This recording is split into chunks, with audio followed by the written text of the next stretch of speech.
खबर आपको बता दें, लखीमपुर हिंसा मामले में ये बड़ी खबर सामने आ रही है। आरोपियों के हथियारों से गोली चली थी। आशीष मिश्रा भी इस मामले में आरोपी हैं।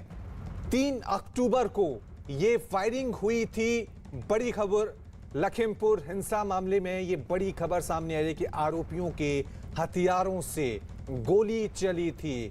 जिस तरह से इस पूरे मामले को लेकर सियासत हुई थी, उसको लेकर अब एक के बाद एक नए खुलासे सामने आ रहे हैं। 3 अक्टूबर की ये घटना थी जिसमें गाड़ी की वजह से कई किसानों को कुचल दिया गया था, कई लोगों की जान चली गई थी और सवाल ये भी उठे थे कि क्या उस वक्त फायरिंग हुई थी या नहीं हुई थी। अब ये खुलासा सामने आया है कि आरोपियों के उनके पास जो पिस्टल थी उससे फायरिंग हुई थी, यानी उस वक्त फायरिंग हुई थी। जब ये पूरा घटनाक्रम हो रहा था उस वक्त वहां पे हिंसा हो रही थी, तो आरोपियों के हथियारों से वहां पर फायरिंग हुई थी। क्योंकि ये कहा जा रहा था कि फायरिंग नहीं हुई है, लेकिन फायरिंग की वजह से क्या किसी की मौत हुई है, यह भी जांच का विषय है। चलिए इस खबर पर और ज्यादा जानकारी के लिए सीधा रुख करते हैं मेरे सहयोगी अमित का। अमित, क्या कुछ जानकारी मिल पा रही है?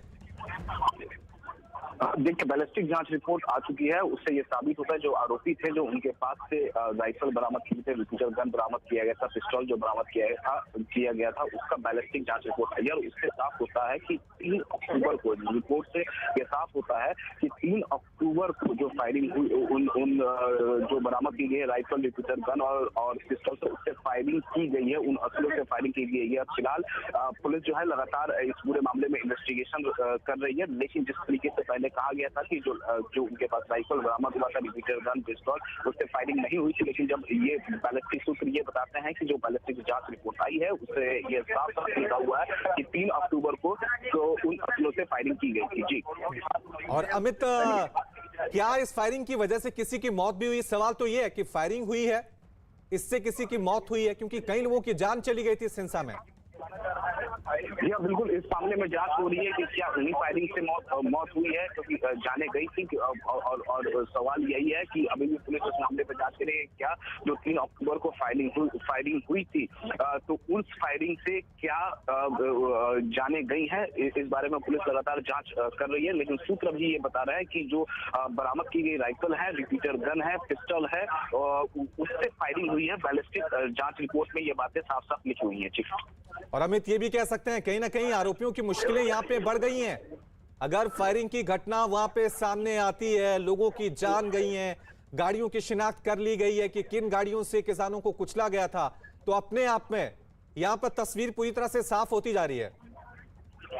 यह बिल्कुल, आरोपी एक तरीके से मुश्किल में फंसते जा रहे हैं। जिस तरीके से इन्वेस्टिगेशन लगातार आगे बढ़ रहा है, इन्वेस्टिगेशन के दौरान पुलिस पूछताछ में आरोपियों ने सबसे पहले बताया कि जो उनके पास से जो राइफल, रिपीटर गन और पिस्टल जो बरामद किया गया उससे कोई फायरिंग नहीं की गई है। लेकिन जिस तरीके से जो सूत्र बता रहे हैं कि बैलिस्टिक जांच रिपोर्ट आई है, उसमें यह साफ कहा गया है कि 3 अक्टूबर को बरामद किए गए राइफल, रिपीटर गन, पिस्टल और अन्य असले जो 3 अक्टूबर को उन असलों से फायरिंग की गई थी। तो इससे आरोपियों पर शिकंजा एक बार फिर से और कसेगा, क्योंकि जिस तरीके से लगातार इन्वेस्टिगेशन आगे बढ़ रहा है, तो उससे और जो ये बैलिस्टिक जांच रिपोर्ट आई है उससे साफ है कि आरोपियों ने पहले का बयान दिया था कि 3 अक्टूबर को उनके असलों से कोई फायरिंग नहीं हुई। लेकिन बैलिस्टिक जांच रिपोर्ट में सूत्र बताते हैं कि लिखा हुआ है कि फायरिंग हुई है।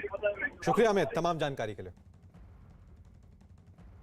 तो आपको बता दें, लखीमपुर हिंसा के मामले में यह बड़ा खुलासा सामने आया है कि वहां पर 3 हथियारों से गोली चली थी। 3 अक्टूबर को यह घटना हुई थी जिसमें किसानों की जान चली गई थी, करीब 8 लोगों की जान वहां पर गई थी। और सवाल ये उठे थे कि क्या जिन लोगों की मौत हुई है सिर्फ गाड़ी के कुचलने की वजह से हुई है या फिर वहां पर फायरिंग भी हुई थी। क्या फायरिंग की वजह से लोगों की जान गई है, ये अभी साफ नहीं हुआ है। लेकिन हाँ, नमस्कार।